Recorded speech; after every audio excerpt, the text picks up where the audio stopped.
que sepas que del otro lado del mundo hay gente también que se preocupa un poco por esa población, eso nos llena de esperanza.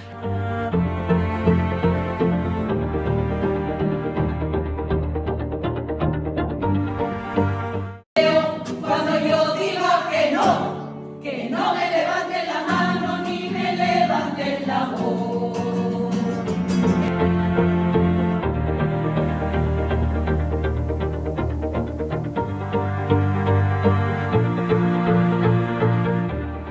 Ekologia integrala ez da naturaren defentsan bakarrik oinarritzen, baizik eta guztion bizitza babestean, kultura, lan duina, biodibertsitatea eta gizakien ongizatea.